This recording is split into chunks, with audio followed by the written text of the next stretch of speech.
On October 23, 2025, in the quiet seaside town of Prestatyn, North Wales, Angela Shellis, a 45-year-old devoted mother and teaching assistant, was about to experience the most horrific night of her life.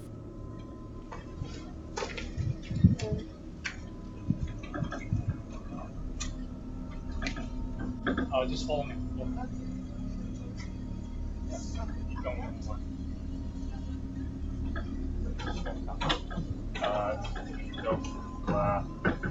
Angela lived on Coniston Drive with her 18-year-old son, Tristan Roberts, and had an older son, Ethan. She was known by family as a fiercely supportive mom who never gave up on her boys, even through the challenges of Tristan's autism and ADHD diagnoses. But as the evening went on, things took a terrifying turn. Tristan held his own mother captive in her bedroom for nearly 4 hours, threatening her with a hammer while she pleaded desperately for help and begged him to call for help. He then tricked her into leaving the house on the pretext of getting medical help for her recent knee injury, forcing a balaclava over her head. There, in a remote wooded area of the nature reserve, the unimaginable happened. Tristan produced a heavy 4LB lump hammer from his rucksack and attacked Angela in a brutal and prolonged assault while recording the entire ordeal on a dictaphone. He left her body hidden in the undergrowth, where it was discovered the following morning by dog walkers. The community was left in complete shock. Police quickly identified Tristan as the suspect. He was arrested shortly after barricading himself inside the family home and was later charged with murder. Okay, so... I'm just going to put you in handcuffs for now, okay? Okay. Have you got anything on you? No. Am I detained or arrested? You can okay? Yeah. No more details of the body and things. Yeah, all in order at the moment. Tristan came to the door and he came out. So we'll wait for other officers to get here before we go into the address. As the investigation progressed, it came out that Tristan had been planning the attack for weeks. He had openly discussed his intentions on the Discord platform, saying how he had urges. Apparently, I'm too emotionless. Yes, and because they didn't sell me an axe, she now dies to a shitty hammer. Don't worry. She is gonna just vanish off the earth. I already tried everything else. Now it's time. Now I'm gonna hit her 5 more times. I don't know. I like him, Dexter. He's like me. But I wanted peace, you know, and I'll kill anyone who tries to take it from me. Because of the abusive chats, he would often get himself banned and then create a new profile just to talk about his urges and his plans for the attack. He researched killing methods, even consulted an AI chatbot DeepSeek for weapon advice and asked it how to plan the attack and get away with it, and purchased multiple tools, including the hammer shortly after turning 18, and even set up a chilling new profile of Tonight's the night of the killing. He had a weird fascination with Dexter and the fictional character from American Psycho, and he would openly say that he wanted to kill. Months later, on March 25, 2026, at Mold Crown Court, Tristan Roberts faced justice. He pleaded guilty to the murder of his mother, Angela Shellis. The judge sentenced him to life imprisonment with a minimum term of 22 years and 6 months before he can even be considered for parole. So you've seen those photographs, okay? So again, what was inside that plastic bag? And who did that plastic bag belong to? No comment. That plastic bag that you've just seen in those photographs, is that the same is that the same plastic bag that you took out with you on the early hours of Friday the 24th of October? No comment. When we've just seen you in that CCTV footage? No comment.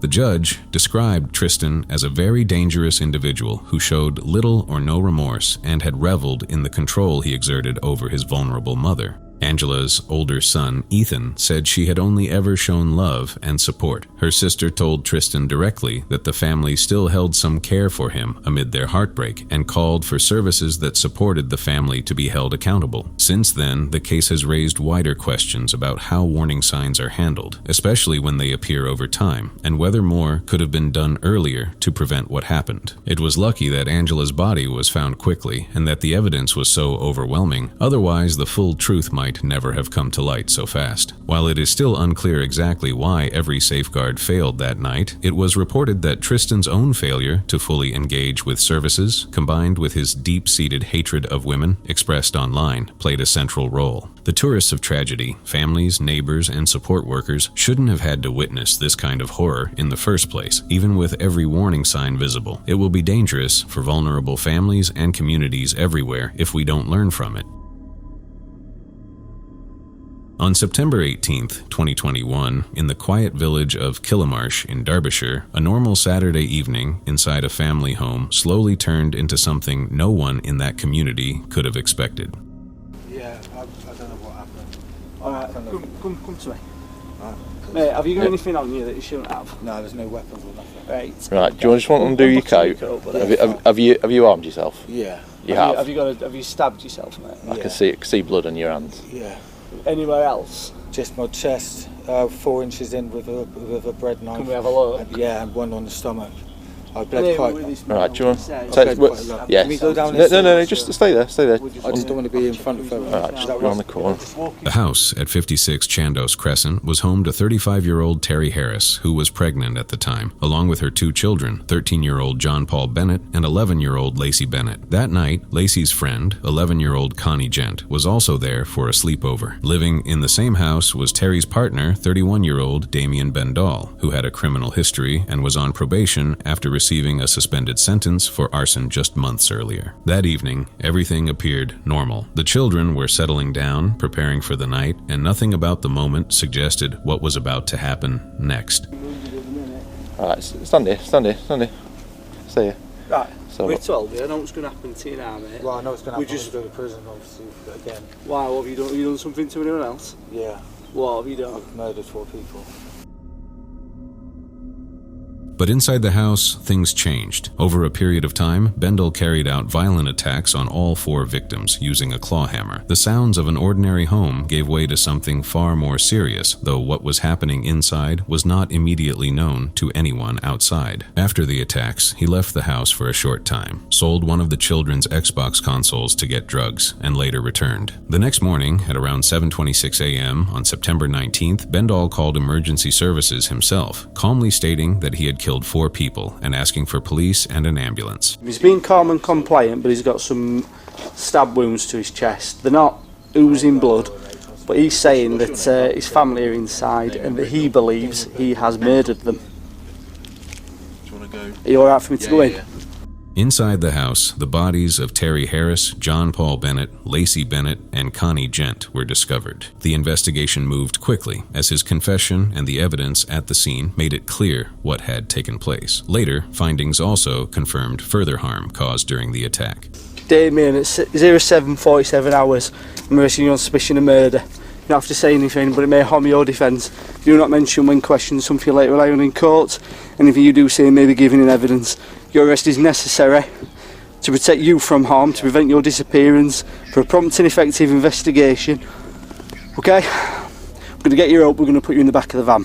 In court, Bendall pleaded guilty to 4 counts of murder and 1 count of rape. In December 2022, he was given a whole life prison order, meaning he will spend the rest of his life in prison. While serving that sentence, he later attacked another inmate in 2024, which led to an additional life sentence in 2026, although it did not change his overall punishment. An inquest held in October 2023 found that the deaths were unlawful killings and pointed to serious failures by the probation service. It was revealed that there had been multiple missed warnings and poor risk assessments, with the service later admitting to dozens of failures in how Bendall had been managed. The families of the victims pushed for accountability, and in May 2025, Terry's relatives reached a compensation settlement after taking legal action over the mistakes that allowed him to remain in that environment. What remains clear is that 4 lives were lost inside a home that should have been safe, and the systems meant to prevent that kind of situation did not work as they should have. On March 15, 2021, in a rundown family home in Tewkesbury, Gloucestershire, UK, a vulnerable woman, known only as Kay, was finally freed from what would turn out to be her most horrific 25 years of captivity. So we've obviously had an incident reported to us tonight, and I got sufficient information from that incident to arrest you on suspicion of neglect. It's midnight on the 16th of March 2021. You're under arrest on suspicion of neglect. You don't have to say anything. It may harm your defence if you don't mention when questioned, something which may later lie in court. Anything you do say may be given in evidence. Necessity for your arrest is to protect a vulnerable person and to conduct a thorough investigation and it being prompt and effective. You see, Tewkesbury is a quiet market town in the English countryside, but inside one ordinary-looking house lived Amanda Wixon, also known as Mandy, a 56-year-old mother of 10 who had taken Kay years earlier. Kay, a woman in her mid-40s with learning difficulties, had first come to know Wixon through family connections when she was still a child. Back in 1996, at the age of just 16, she was brought into the Wixon household under what seemed like a supportive, informal caregiving arrangement. Wixon presented it as a helpful place for Kay to stay, and at first it may have looked that way to outsiders, but over the following decades, what began as an apparent safe haven slowly turned into something far darker. How come she hasn't got a phone? I don't know, she just hasn't had one. She's used the kids years ago and stuff like that, but Yeah. no. I was going to say, it's a bit odd, because especially in this day and age, everyone's on their phones. How old is this? Well, do you know what I mean, with the learning disabilities and stuff like that, she finds it hard to read and stuff like that, Yeah. so, yeah. Okay, what's she like in terms of cleanliness and keeping herself clean, that sort of stuff? You have to, like, prompt her normally, Okay. to bath, to wash her hair, things like that. Oh, blimey. When was the last time you noticed that she did bathe herself? Oh, I'm not sure, I can't really... I get her in lockdown stuff. Did she used to go out before lockdown was a thing, or? Not a lot, no. She's quite what's the name for it, reclusive. She likes to she writes things down that she wants and one of us get it. Because of Kay's known vulnerabilities, she was never allowed to leave the house, never allowed to work, never allowed to have friends, never even allowed a normal life outside those four walls. She was forced to handle all the housework, the ironing, the cleaning, and the childcare for Wixon's 10 children, while living in the most squalid conditions imaginable. But when one of Wixon's own adult sons finally contacted the police that March day in 2021 and officers arrived at the door, this happened.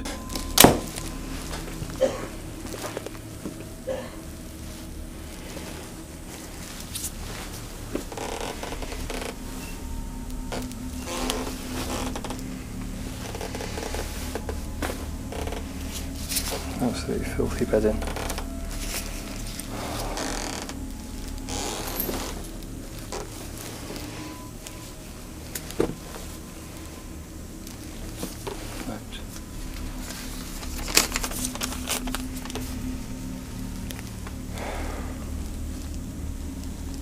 Let me check the phone numbers. Hidden under the pillow.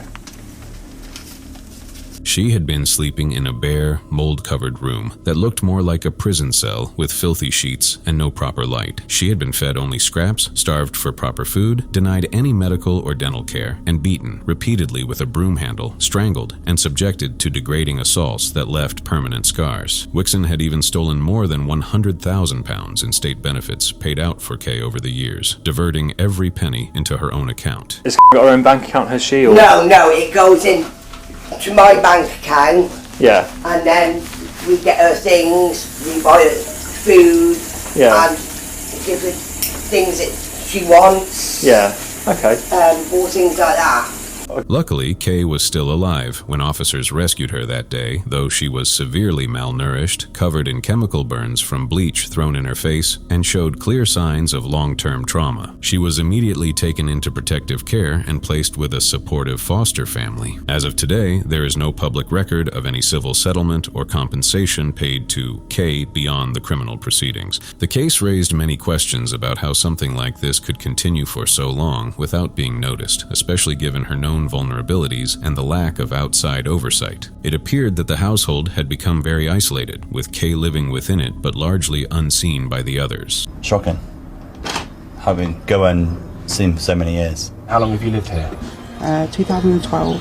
So you lived here a long time and never saw her once? It was lucky that one of Wixon's sons finally spoke up, otherwise Kay might still be trapped there today. While it is still unclear exactly why no authorities intervened earlier, despite the obvious red flags, it was later reported that the entire household operated in total isolation, with Kay hidden in plain sight and treated as little more than unpaid domestic labor. The case eventually reached Gloucester Crown Court. In January 2026, Amanda Wixon was convicted on 2 counts of requiring a person to perform forced or compulsory labor, 1 count of false imprisonment, and 3 counts of assault occasioning actual bodily harm. On March 12, 2026, she was sentenced to 13 years in prison. Kay is now slowly rebuilding her life, attending college, taking holidays, and learning what normal human affection feels like for the very first time.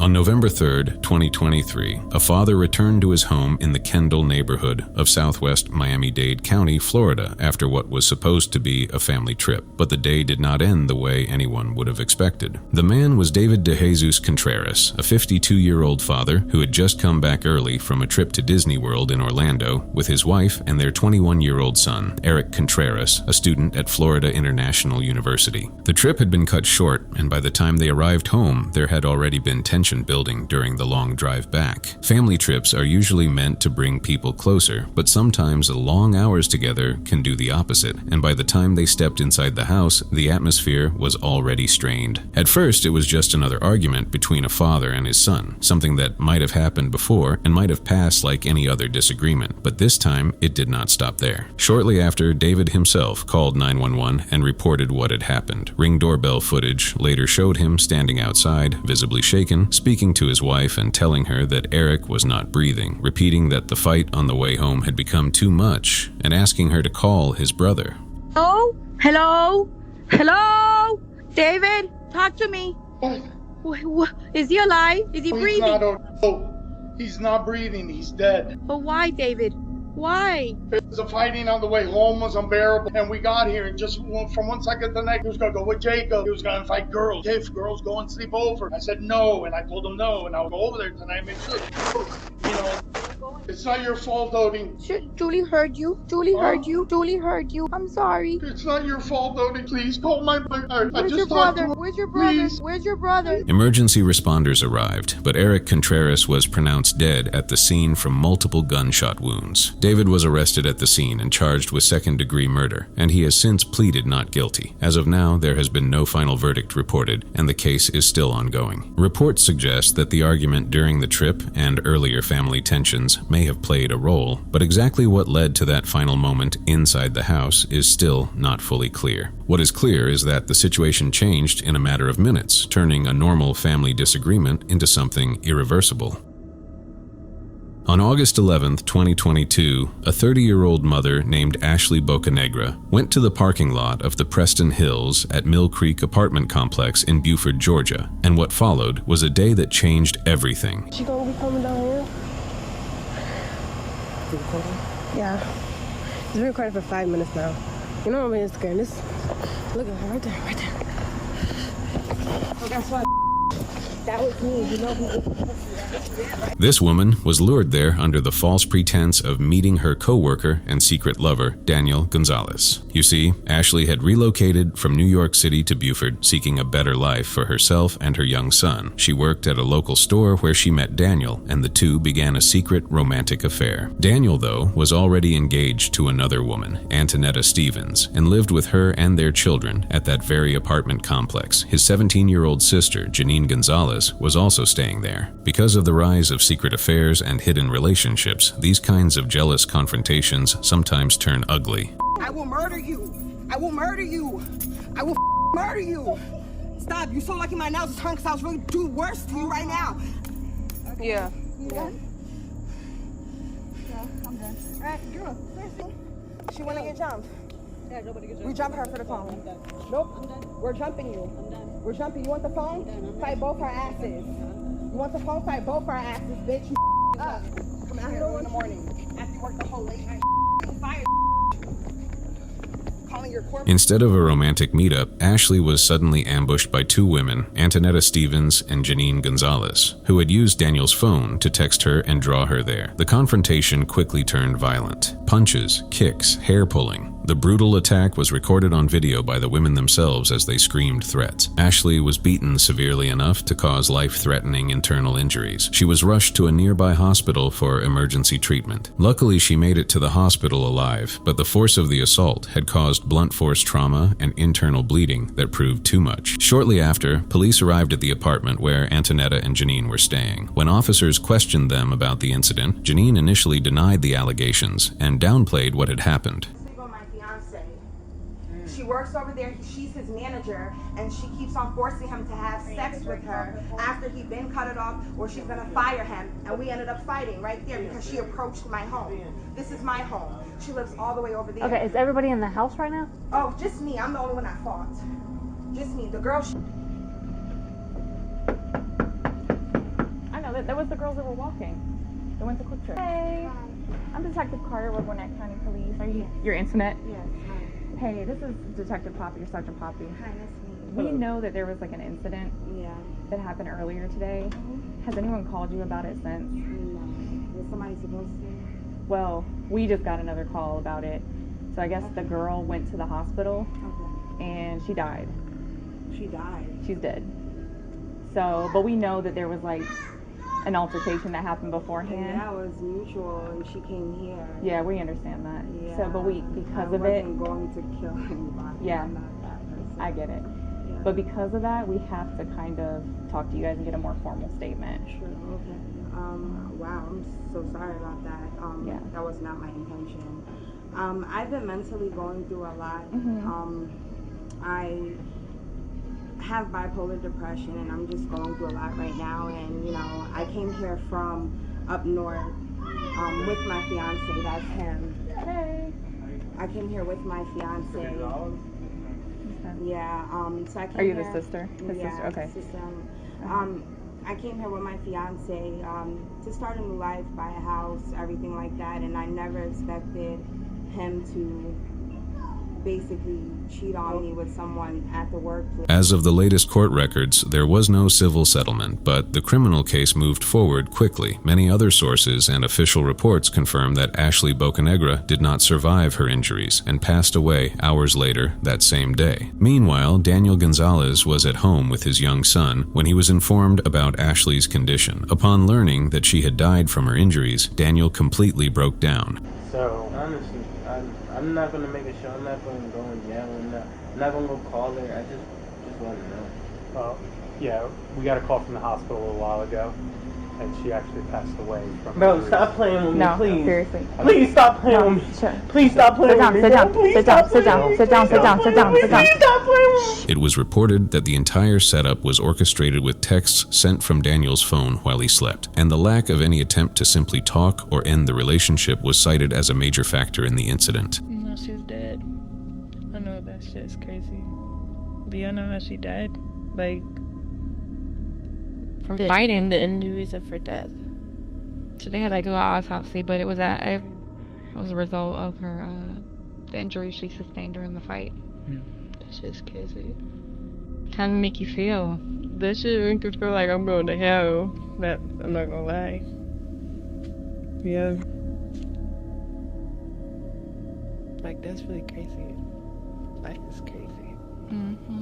While it's still unclear exactly why the women chose violence over walking away, the recorded evidence and their own statements left little doubt about what unfolded. Situations fueled by jealousy and deception can become dangerous in seconds, and this one ended in irreversible tragedy for everyone involved, especially the children left without their mother.